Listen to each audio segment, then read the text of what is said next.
اللہم صلی علی محمد وعلی آل محمد۔ حضرت حفصہ بنت عمر رضی اللہ تعالیٰ عنہ نبی کریم صلی اللہ علیہ وآلہ وسلم کی زوجہ مطہرہ تھیں اور ان کا شمار ان عظیم خواتین میں ہوتا ہے جنہوں نے اسلام کی خدمت میں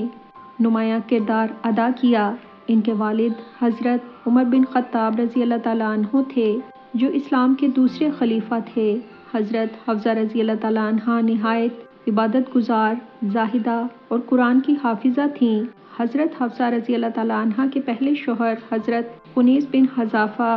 رضی اللہ تعالیٰ عنہ جو نبی کریم صلی اللہ علیہ وآلہ وسلم کے صحابہ میں سے تھے، وہ غزوہ احد میں شدید زخمی ہونے کے بعد شہید ہو گئے اور ان کی شہادت کے بعد حضرت عمر رضی اللہ تعالیٰ عنہ کو اپنی بیٹی کے نکاح کی فکر لاحق ہوئی۔ انہوں نے حضرت عثمان رضی اللہ تعالیٰ عنہ اور حضرت ابوبکر صدیق رضی اللہ تعالیٰ عنہ سے اپنی بیٹی کے نکاح کی پیشکش کی، لیکن ان دونوں نے خاموشی اختیار کی۔ اس کے بعد نبی صلی اللہ علیہ وآلہ وسلم نے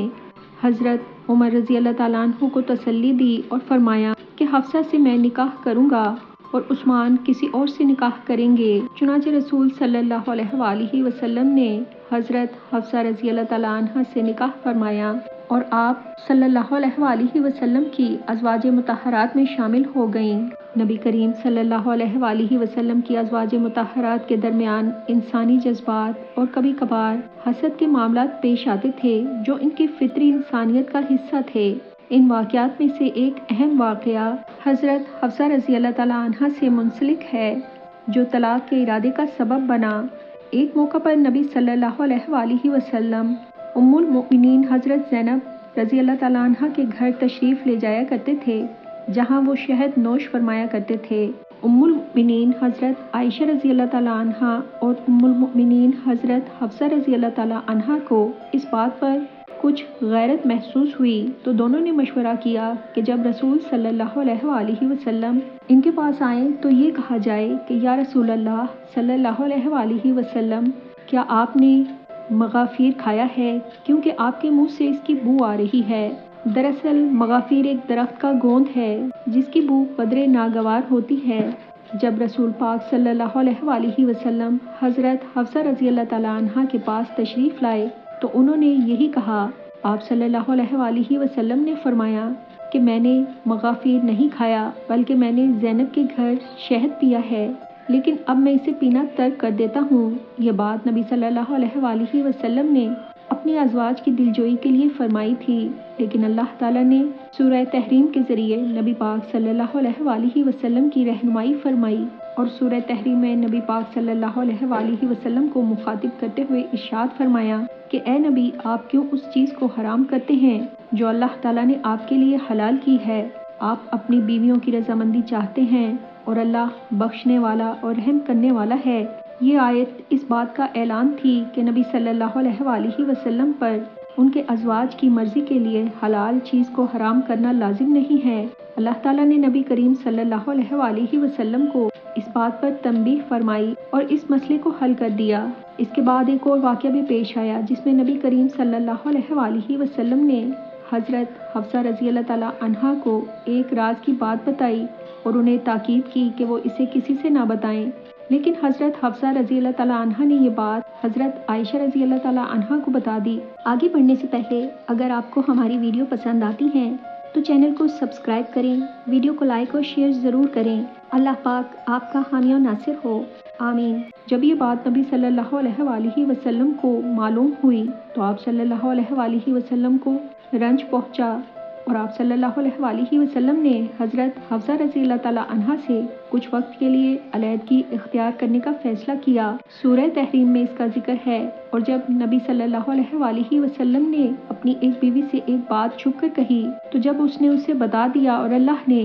نبی کو اس کی اطلاع دے دی تو نبی نے اس کا کچھ حصہ جتایا اور کچھ حصہ نہ جتایا۔ یہ معاملہ مزید اس وقت پیچیدہ ہوا جب ازواج مطہرات کے درمیان اس معاملے پر بحث ہونے لگی، تب نبی کریم صلی اللہ علیہ وآلہ وسلم کو مزید رنج پہنچا۔ جب نبی کریم صلی اللہ علیہ وآلہ وسلم نے حضرت حفصہ رضی اللہ تعالیٰ عنہ کو طلاق دینے کا ارادہ فرمایا تو یہ خبر حضرت عمر رضی اللہ تعالیٰ عنہ کو پہنچی۔ تو وہ بے حد پریشان ہوئے اور فوراً اپنی بیٹی کے پاس گئے۔ انہوں نے حضرت حفصہ رضی اللہ تعالیٰ عنہا کو نصیحت کی کہ رسول صلی اللہ علیہ وآلہ وسلم کا احترام کریں اور آئندہ ایسی باتوں سے گریز کریں جو آپ صلی اللہ علیہ وآلہ وسلم کو ناپسند ہیں۔ حضرت عمر رضی اللہ تعالیٰ عنہ خود نبی صلی اللہ علیہ وآلہ وسلم کے پاس بھی گئے اور آپ صلی اللہ علیہ وآلہ وسلم سے درخواست کی کہ وہ حضرت حفصہ رضی اللہ تعالیٰ عنہا سے رجوع فرما لیں۔ اسی دوران حضرت جبرائیل علیہ السلام نبی کریم صلی اللہ علیہ وآلہ وسلم کے پاس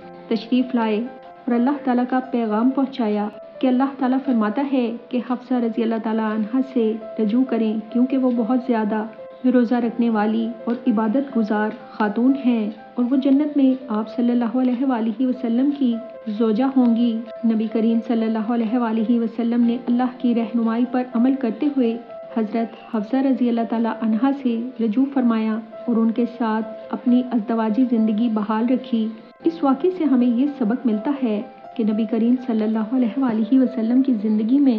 بھی اختلافات پیش آتے تھے جو یہ بتاتے ہیں کہ انسانی رشتے آزمائشوں کا شکار ہو سکتے ہیں۔ حضرت حفصہ رضی اللہ تعالیٰ عنہا کی غلطیوں کے باوجود نبی کریم صلی اللہ علیہ وآلہ وسلم نے صبر اور حکمت سے معاملے کو سنبھالا۔ اس واقعے میں قرآن کے ذریعے نبی کریم صلی اللہ علیہ وآلہ وسلم اور ان کی ازواج کو رہنمائی فراہم کی گئی اور اس واقعے میں حضرت حفصہ رضی اللہ تعالیٰ عنہ کی فضیلت اور ان کی عبادت گزاری اللہ کے نزدیک ان کے مقام کو واضح کرتا ہے اور یہ واقعہ نبی صلی اللہ علیہ وآلہ وسلم کی ازدواجی زندگی کے انسانی پہلو کو نمایاں کرتا ہے کہ اختلافات کو صبر، حکمت اور اللہ کی مدد سے حل کیا گیا۔ حضرت حفصہ رضی اللہ تعالیٰ عنہا نہ صرف دنیا میں رسول صلی اللہ علیہ وآلہ وسلم کی زوجہ مطہرہ تھیں بلکہ جنت میں بھی ان کا مقام بلند ہے۔ یہ واقعہ ازدواجی زندگی میں صبر، محبت اور حکمت کا بہترین نمونہ پیش کرتا ہے اور ہمیں سکھاتا ہے کہ رشتوں میں پیش آنے والے اختلافات کو